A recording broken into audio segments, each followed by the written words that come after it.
ऋषभ नामक एक अनाथ बच्चा था। उसके माता पिता बचपन में ही चल बसे थे। उसके ननिहाल और पिता की तरफ से भी कोई नहीं था। न तो कोई उसके आगे था और न ही कोई उसके पीछे। अनाथालय में ही रहा और वहीं पला बड़ा। वह एक मेधावी छात्र था। उसकी आर्मी में नौकरी लग गई और वह एक ऑफिसर बन गया। अब वह सेना के साथ ही रहता, कभी भी घर वापस नहीं आता क्योंकि उसका कोई था ही नहीं।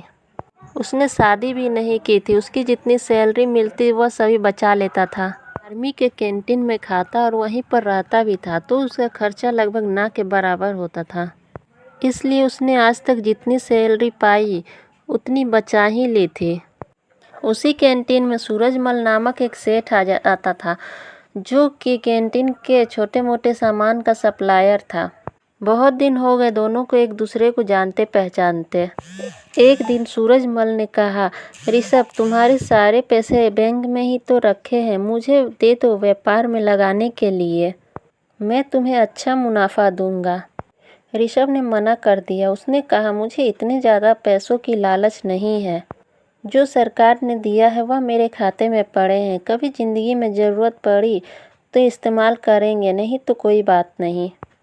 सेठ ने कहा, यह क्या बात हुई? अगर तुम मुझे अपना दोस्त मानते हो तो मेरी ही सहायता कर दो। मैं तुम्हें यह पैसा वापस लौटा दूंगा। कम से कम मेरा काम तो हो जाएगा। अभी इस पैसे की तुम्हें ज़रूरत भी नहीं है। ऋषभ ने कहा, बात तो सही कह रहे हो आप, पर अब पैसा वापस करोगे इसकी क्या गारंटी है? सेठ ने कहा, कसम खाकर कहता हूँ धोखा नहीं दूंगा। ऋषभ ने कहा, सेठ जी, लोग तो पैसों के लिए क्या क्या कर देते हैं, पर कोई बात नहीं, चलिए मैं आपकी बात मान लेता हूँ, कम से कम आपका भला तो हो जाएगा। सेठ ने मुस्कुराते हुए धन्यवाद कहा और ऋषभ को गले से लगा लिया। पैसे लेने के बाद सेठ जब भी आता ऋषभ को बहुत बहुत धन्यवाद देता। सेठ का बिजनेस ऋषभ के पैसों से बहुत बढ़ रहा था। आमदनी दिन दुगनी रात चौगनी हो रही थी। आमदनी बढ़ने के साथ अब सेठ की नीयत में बेईमानी आ चुकी थी। वह पैसा लौटाना ना पड़े इसके बहाने ढूंढता रहता था। इस बीच बॉर्डर पर पड़ोसी देश के साथ युद्ध शुरू हो गया और ऋषभ को भी जाना पड़ा। जहाँ युद्ध हो रहा था वह इलाका भी काफ़ी दुर्गम था। वहाँ पहुँचने का एकमात्र रास्ता घोड़े से पहुँचना था। ऋषभ एक कुशल घुड़सवार था, मगर उसे जो घोड़ी मिली वह बहुत बिगड़ैल थी। ऋषभ के पीठ पर बैठते ही सरपट दौड़ने लगी। ऋषभ उसे जितनी काबू में करने की कोशिश करता वह अपनी गति उतनी ही तेज करती थी। ऋषभ ने घोड़ी का लगाम बहुत ही ताकत से खींचा था। घोड़ी का मुंह कट चुका था, पर पता नहीं आज ये बिगड़ैल घोड़ी कुछ भी सुनने को राजी नहीं थी। घोड़ी दौड़ते दौड़ते दुश्मन के खेमे के पास जाकर खड़ी हो गई। ऋषभ दुश्मन की गोलियों का शिकार हो गया। सेठ बराबर आर्मी कैंट में जाता था। उसे वहां पता चला कि ऋषभ वीरगति को प्राप्त हुआ है। सेठ ने वहां काफ़ी दुख दिखाया और कैंट से बाहर आते ही झूम उठा कि अब पैसा वापस नहीं करना पड़ेगा। सेठ का व्यापार दिन दुगनी रात चौगनी तरक्की कर रहा था। कुछ दिनों बाद सेठ की पत्नी माँ बनी और सेठ एक सुंदर बच्चे का पिता बना। सेठ के जीवन का यह सबसे बेहतरीन समय चल रहा था। समय बीतते देर नहीं लगती। सेठ का बेटा अजय, जो कि अब बड़ा हो चुका था और सेठ के साथ मिलकर व्यापार करता था। अजय विवाह योग्य हो चुका था। अच्छे घर की सुशील सुंदर कन्या देखकर अजय की शादी कर दी गई। अब सेठ कहता, कुछ दिन की और बात है, अब बेटा व्यापार संभालेगा। मेरी ज़िंदगी सफल हो गई, और क्या चाहिए मुझे। अजय की शादी किए हुए 2 महीने हुए थे। अजय एक दिन सड़क पार कर रहा था और उसे चक्कर आया और वह गिर पड़ा। लोग उसे उठाकर हॉस्पिटल ले गए। पता चला कि उसे ब्रेन कैंसर है। सेठ ने डॉक्टरों से कहा कि आप पैसे की चिंता मत करें, आप इलाज करें। डॉक्टर व हॉस्पिटल बदलते गए और अजय की हालत दिन पर दिन बिगड़ती गई। सेठ व्यापार पर ध्यान नहीं दे पा रहा था। उसके कस्टमर छूटते जा रहे थे। हॉस्पिटल का बिल बढ़ता जा रहा था। अब सेठ पर कर्ज काफ़ी हो चुका था। सेठ बहुत परेशान था। किसी चमत्कार की आशा में बैठा था, पर चमत्कार तो नहीं हुआ। पर अजय इस दुनिया में नहीं रहा।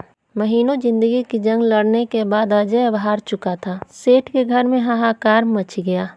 सेठ, सेठानी और अजय की पत्नी सब विलाप कर रहे थे और यहाँ तक कि घर के नौकरों का भी रो रो कर बुरा हाल था। एक साधु उधर से गुजर रहे थे। उन्होंने रोने की आवाज़ सुनी तो वह रुक गए। उन्होंने वहां जाकर कहा, अब रोने से कुछ नहीं होगा, जो होना था वो तो हो गया। सेठ ने गुस्से में कहा, मेरे साथ ही क्यों? साधु ने कहा, यह सब कर्म का खेल है, सब यहीं चुका कर जाना है। आज तो बहुत रो रहे हो, कल तो बहुत हंस रहे थे। सेठ ने कहा, मैं कुछ समझा नहीं महाराज। तब साधु ने कहा, तुमने अपने व्यापार के लिए कुछ उधार पैसे लिए थे। जब व्यापार चल पड़ा तो तुमने जिसके पैसे लिए थे उसे लौटाए नहीं। सेठ ने कहा, गलत, वो मर गया था, किसे लौटाता? साधु ने कहा, नहीं, झूठ। तुम उसके मरने के समाचार पर कितने खुश हुए थे, क्या ये तुम भूल गए?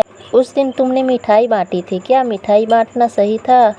तुम उसके पैसे को सरकार को या अनाथालय या किसी ज़रूरतमंद को दे सकते थे, पर तुमने ऐसा नहीं किया क्योंकि तुम्हारी नीयत में ही खोट थी। सेठ शर्मिंदा था। आज सेठ वहीं पर खड़ा था जहां 20 साल पहले वह लड़का खड़ा था। आज ना तो पैसे थे, ना ही व्यापार और ना ही पुत्र था, बस था तो ढेर सारा कर्जा। साधु ने कहा, यह तुम्हारा लड़का वही ऋषभ नाम का लड़का था।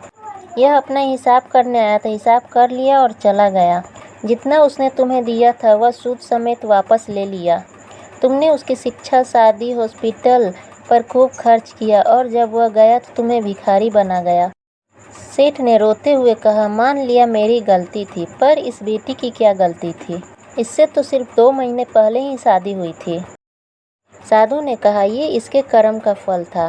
पिछले जन्म में ये वो घोड़ी थी जिसके चलते ऋषभ की ज़िंदगी ख़त्म हुई। आज उसने बदला ले लिया और इसकी ज़िंदगी नर्क बनाकर चला गया। ज़िंदगी में कुछ भी बिना कारण नहीं हो रहा। हो सकता है बीज आपने बहुत पहले बोया हो और उसे भूल गए हो। वहीं बीज पेड़ बन जाता है तब हमें पता चलता है। इसलिए आप कैसा बीज लगाते हो हमेशा याद रखो। सेठ रोते हुए अपने कर्म को कोस रहा था। इस कहानी का यह तात्पर्य है कि हमेशा अपने कर्म पर ध्यान रखना चाहिए, क्योंकि हम जैसा कर्म करेंगे हमें वैसा ही फल भुगतना पड़ेगा। क्योंकि ऊपर वाले की लाठी में आवाज़ नहीं होती है, मगर उसका असर बहुत ही ज़ोरदार होता है।